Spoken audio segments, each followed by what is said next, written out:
नमस्कार दोस्तों, स्वागत है आपका हमारे चैनल पर फिर से एक बार नई कहानी के साथ। तो चलिए बिना समय गंवाए कहानी को शुरू करते हैं। भाई की शादी में रिश्तेदार इकट्ठा हो रहे थे। मेरी छोटी बहन निम्मी और उसके पति के आने का समय हो रहा था। सब बेचैनी से इंतज़ार कर रहे थे। बस मैं थोड़ी परेशान थी। कारण था मेरी हीन भावना। मेरी शादी हुई थी करीब 5 साल पहले, मुझसे 10 साल बड़े शांतनु से। मम्मी की बीमारी में बड़ी बेटी होने का ये टैक्स चुकाया था मैंने।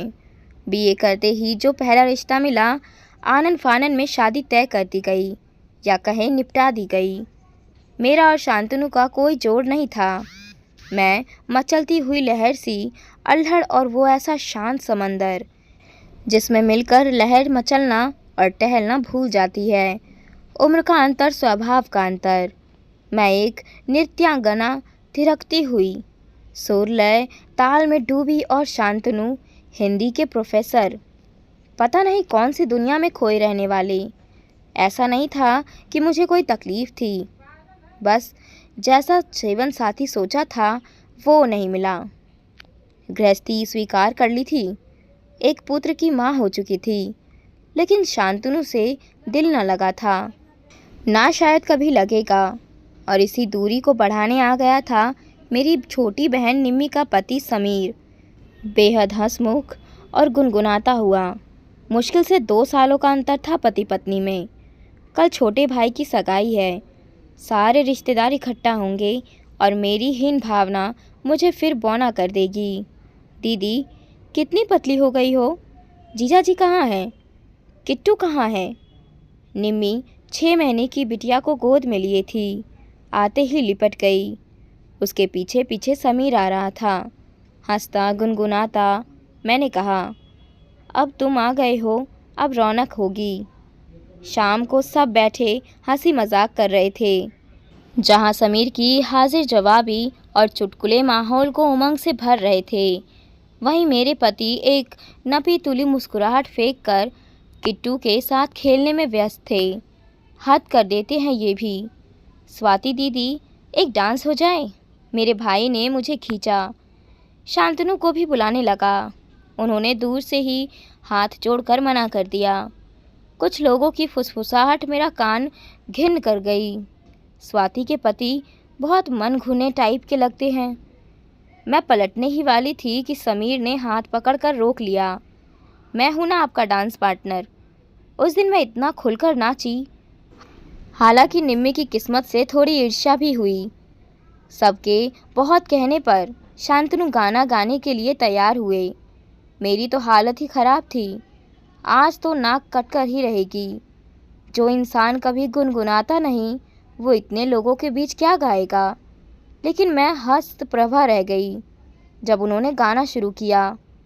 वैसे तो तेरे नाम में भी मैंने ढूंढ ली अपनी खुशी, अगर तू हाँ कहे तो बात होगी और ही। सब मंत्रमुग्ध होकर सुन रहे थे। गाना ख़त्म होते ही पूरा आंगन तालियों से गूंज उठा। मम्मी ने आकर इनकी नज़र उतारी तो शांतनु शर्माने लगे। आज मुझे ये कुछ अलग लग रहे थे। खाना खाते खाते बहुत रात हो गई थी। हम दोनों बहनें अपने बच्चों को सुलाकर छत पर आ गए। कितने सालों बाद मायके की छत पर। मैं बहुत खुश थी, लेकिन निम्मी कुछ सोच रही थी। दीदी, आपके और जीजा जी के बीच सब सही चल रहा है ना? मतलब? मैंने लंबी सांस लेकर कहा। हाँ, तुम्हारे जैसा परफेक्ट हिसाब तो नहीं है यार, बस चल रहा है। क्यों पूछ रही हो? निम्मी एकदम से उदास हो गई। आज जब जीजा जी गा रहे थे तो मुझे लगा आपके लिए गा रहे थे। मुझे लगता भी है कि आपने उन्हें अभी तक पूरी तरह से स्वीकार नहीं किया है। ऐसा है क्या? मैं चौंक गई। उसने कैसे समझ लिया, जो बहुत अंदर की बात है। मैंने खुलकर बता ही दिया। निम्मी, हम दोनों में 10 सालों का अंतर है। बहुत होता है। हमारे प्रोफेसर साहब को ज़्यादा ही गंभीर है। क्या बोलूँ, बस कट रही है। तुम नहीं समझोगी, तुम लोग तो लव बर्ड्स हो। निम्मी मेरे कंधे पर सिर रखकर चुपचाप बैठी रही। फिर बोली, दीदी, जिसको कोई नहीं मिलता है वही अच्छा होता है। जीजा जी की गंभीरता उन्हें लाखों में एक बनाती है। आपको ये जो समीर की चंचलता, स्टाइल पसंद है ना? मुझसे पूछिए, कितनी भारी पड़ती है कभी कभी। मैं उसका मुंह ताक रही थी। ऐसा कैसे हो सकता है? उसने बात आगे बढ़ाई। अपने ही सजने संवरने से इनको फुर्सत नहीं मिलती। कभी मेरी ओर ध्यान नहीं देते। बच्ची रो रो कर परेशान हो जाती है, लेकिन क्या मजाल की भीड़ भाड़ में उसको संभाल ले। बस मौज मस्ती, नाच गाना। शाम को नहीं देखा आपने? मैं कहाँ शामिल हो पाई दीदी। मैंने हमेशा देखा है। जीजा जी आपको खुश देखना चाहते हैं। किट्टू को हमेशा संभालते हैं। आपके किसी भी काम में रोक टोक नहीं। इतनी स्टेज पर परफॉर्मेंस आप देती रहती हैं। ये सब जीजा जी के सहयोग से भी जाना संभव है। क्या? हाँ, आ रही हूँ। उसकी बच्ची जागकर रोने लगी थी। वो नीचे और भागी। मैं घंटों वहीं छत पर उसी तरह बैठी रह गई। एक एक घटना मेरे सामने घूम रही थी। शांतनु का प्यार, देखभाल, समझदारी, कैसे मैं इन सब से अनछुई रह गई। आंखें और मन भीगता जा रहा था। सुबह होते ही मैं बदल चुकी थी। पूरा घर फूलों से सजाया जा रहा था। महक मेरे अंदर भर आई थी। शांतनु को चाय दी। इनके पास बैठी रही। कुछ न कुछ बोलती रही। अपनी साड़ी देखने के लिए सूटकेस खोला। मुस्कुराहट फैल गई। कुछ सोचकर बाजार निकल गई। शाम को सब तैयार हो रहे थे। मैंने पीली साड़ी पहनी और शांतनु के लिए वैसा ही कुर्ता पजामा निकालकर उनकी ओर बढ़ा दिया। शांतनु ने हैरत से मेरी ओर देखा। ये किसका है? मेरा वाला कुर्ता दो।